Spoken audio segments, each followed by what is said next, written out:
আলামিন নবীজিকে জানাইয়া দিয়েছেন, আগে নবীজি, ইন্না আকরামাকুম ইনদাল্লাহি আতকাকুম, যেই মানুষটা আমি আল্লাহকে ভয় করে নিজের নফসের কথা শুনে না, যেই মানুষটা আমি আল্লাহকে ভয় করে, আমি আল্লাহ যেইভাবে বলেছি চলতে সে এইভাবে চলে, জীবন যাপন করে, তার দৈনন্দিন জীবনকে এই রাস্তায় পরিচালিত করে, আমি আল্লাহকে ভয় করে সে গুনাহের কাজ করে না, ওই লোকটার ইজ্জত সম্মান আমি আল্লাহর কাছে সবার চাইতে বেশি।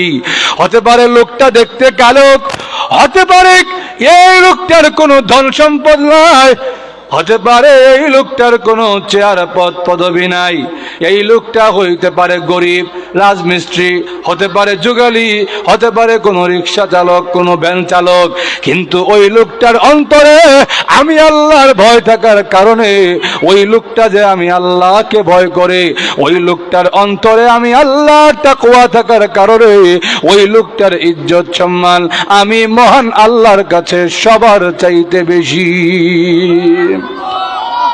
ভাইয়ার আমার লক্ষ্য করে দেখুন, নবীজির সাহাবী হযরতে বিলাল রাদিয়াল্লাহু তাআলা আনহু, ওনার চেহারা সুন্দর না, দেখতে কালো ছিলেন, ওনার কোনো ধন সম্পদ নাই, আরেকজনের গোলাম, উমাইয়া ইবনে খলফের গোলাম, ওনার কোনো চেয়ার নাই, কোনো পদ পদবি নাই। ওই লোকটাকে কালিমা গ্রহণ করার অপরাধে মরুভূমির উত্তপ্ত বালুতে শুয়ে রেখে ওনাকে চাবুক দিয়ে আঘাত করে আর ডেকে ডেকে বলে, বিলাল, এই শাস্তি তোমার উপরে ততক্ষণ পর্যন্ত চলতে থাকবে, হাত্তা তাকফুরা বিমুহাম্মদ সাল্লাল্লাহু আলাইহি ওয়াসাল্লাম, যতক্ষণ না পর্যন্ত তুমি মুহাম্মদকে অস্বীকার না করবে, যতক্ষণ না পর্যন্ত তুমি তোমার আল্লাহর ইবাদত ছেড়ে আমাদের খোদা লাত এবং উজ্জাকে মেনে না নিবে, তোমার উপরে এই শাস্তি চলতেই থাকবে। বিলাল রাদিয়াল্লাহু তাআলা আওয়াজ করতে পারেন না, জোরে কথা বলতে পারেন না, ওনার কষ্ট হয়, বুকের উপরে ভারী পাথর বসায়া রেখেছেন। বিলাল রাদিয়াল্লাহু তাআলা ওই ভারী পাথর সরাইয়া চিৎকার করে বলেন, আহাদ আহাদ, আমার আল্লাহ এক, আমার আল্লাহর সঙ্গে আমি কাউকে শরীক করতে পারবো না। রে উমাইয়া ইবনে খলফ, তুমি আমাকে মারতে পারো, তুমি আমাকে নির্যাতন করতে পারো, আমাকে শহীদ করে দিতে পারো, কিন্তু যে ঈমান আমি আমার অন্তরে রেখেছি ওই ঈমান আমি আর কোনোদিন অন্তর থেকে বের করব না। আমার জীবনও চলে যেতে পারে, কিন্তু আমি বিলাল একটা মুহূর্তের জন্য আমার নবীকে অস্বীকার করব না। আবু বকর সিদ্দিক রাদিয়াল্লাহু তাআলা বিলাল রাদিয়াল্লাহু তাআলার পাশে দিয়ে যায় আর ডেকে ডেকে বলে, বিলাল রে, আমাদের আল্লাহ তো এমন আল্লাহ, আমার আল্লাহকে জোরে ডাকলে যেমন শুনে, আমার আল্লাহকে তো আস্তে ডাকলেও আমার আল্লাহ শুনে, কারণ আমার আল্লাহ জানাইয়া দিয়েছেন আমি আমার বান্দার এত কাছে থাকি, আমার বান্দার শাহরগের চাইতেও আমি মহান আল্লাহ বেশি কাছে। বিলাল, আল্লাহকে এত জোরে ডাকার দরকার নাই, তুমি যদি আস্তে ডাকো তোমার উপরে নির্যাতন কম আসবে। এরা আল্লাহর নাম বরদাস্ত করতে পারে না, তোমার উপরে নির্যাতন কম আসবে। এ বিলাল, তুমি আস্তে আস্তে ডাকো। বিলাল রাদিয়াল্লাহু তাআলা আবু বকর সিদ্দিক রাদিয়াল্লাহু তাআলাকে ডাক দেয়া বলেন, আবু বকর, আমিও মনে মনে নিয়ত করেছি আমি আমার আল্লাহকে আর জোরে জোরে ডাকবো না, আমাকে যেভাবে অত্যাচার করে আমি বিলাল বরদাস্ত করতে পারি না, আমি বিলাল না জানি কোন দিন পৃথিবী থেকে বিদায় হয়ে যাব, আমি বরদাস্ত করতে পারি না। কিন্তু আবু বকর, আমি যতই মনে মনে নিয়ত করি আমার আল্লাহকে আর জোরে জোরে ডাকবো না, আস্তে ডাকবো, কিন্তু আমি আবার নিয়ত কেন ভেঙে ফেলি জানেননি? আমি ওই ওয়াদা কেন ঠিক রাখতে পারি না জানেননি? ওই বেঈমান কাফেররা যখন আমাকে বেত্রাঘাত করে আর আমি যখন জোরে জোরে আমার আল্লাহকে আল্লাহু আহাদ বলে ডাক দেই, ওই সময় এত মজা এত মধুর লাগে, আমি বিলাল আর কাফেরদের নির্যাতনের কষ্ট টার পাই না।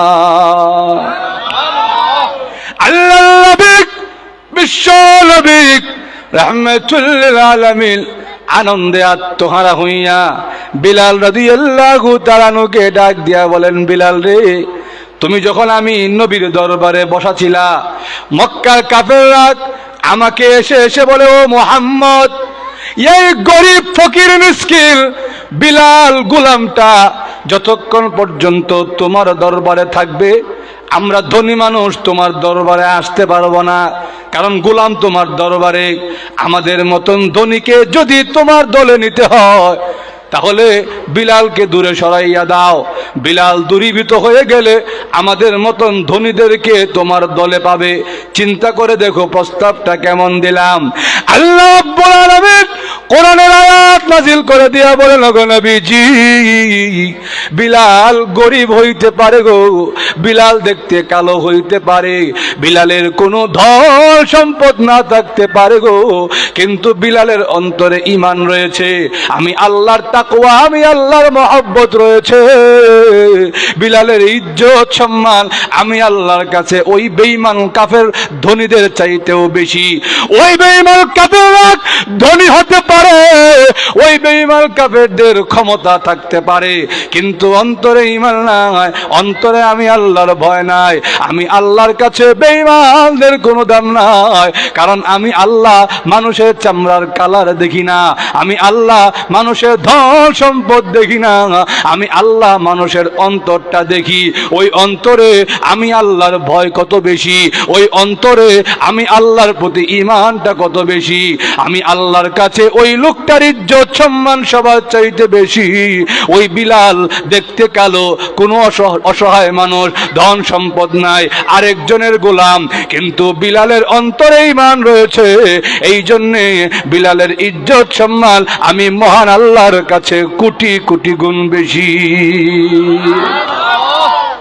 আল্লাহ নবী বিলাল রাদিয়াল্লাহু তাআলা কে বলে, ও বিলাল, তোমার দেখি কোনো দাম নাই, কোনো সম্মান নাই, খালি তোমাকে মারে, তোমাকে নির্যাতন করে, কিন্তু বিলাল তুমি কিন্তু মর্মাহত হইও না, মন খারাপ করো না, ঈমানের প্রতি তুমি কিন্তু দুর্বল হইও না।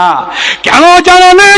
মেরাজের রজনীতে আমি বিশ্ব নবী রাহমাতুল লিল আলামিন যখন জান্নাত ভ্রমণ করতে গেলাম, জান্নাতের বাইরে যখন দাঁড়ালাম, এমনি তাকায় দেখি জান্নাতের ভিতর থেকে কার যেন পায়ের জুতার আওয়াজ শোনা যায়।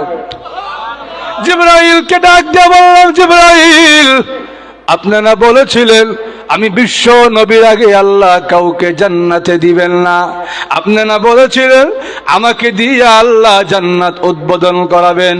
এখন তো দেখা যায় আমার আগে কে যেন জান্নাতের মধ্যে পায়চারি করে, জুতার আওয়াজ শোনা যায়, মনে তো হয় আমার আগে মনে হয় কেউ জান্নাত ভ্রমণ করেছে।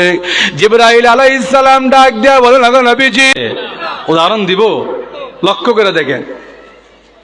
আমাদের সমাজে এমন অনেক লোক আছে যারা জন্ম থেকে চোখে দেখেন, আছে না এমন লোক? এমন একজন লোক, সে যদি বুকের মধ্যে থাপা দিয়া বলে, আল্লাহ আমি জীবনে কত গুনাহ করছি, জীবনেও চোখের গুনাহ করছি না, বলেন তো দেখি এই কথাটা বললে এটা কি তার কোনো ক্রেডিট হইতে পারে? তার কোনো কৃতিত্ব হইতে পারে? বলে কেন, কেন হবে না? সে তো চোখই দেখে না, চোখের গুনাহ করতো কিতা? আমার মত বুঝেন কি না আল্লাহ জানে। যে লোকটার জন্ম থেকে চোখে দেখে না, সে চোখের গুনাহ করবেই কেমনে? সে তো চোখেই দেখে না। তাহলে এটা তার কৃতিত্ব হইতে পারে না, দামি হওয়ার কারণ হইতে পারে না, কারণ তার চোখ দিয়া গুনাহ করার মতন যোগ্যতাই নাই। কিন্তু যেই মানুষটা চোখে দেখে চোখ দিয়া গুনাহ করার যোগ্যতা আছে, চাইলে চোখ দিয়া গুনাহ করতে পারে, কিন্তু এরপরেও সে গুনাহ করে না।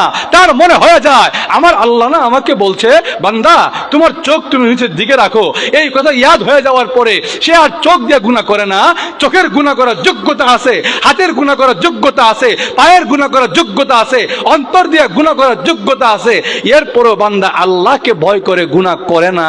এই জন্য তার দাম আর ইজ্জত নূরের তৈরি ফেরেশতার চাইতেও বেশি।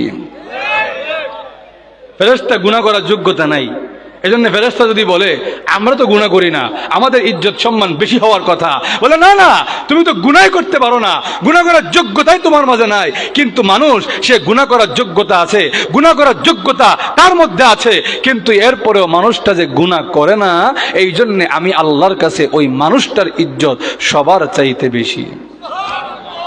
আর তো জোরে বল না ভাই।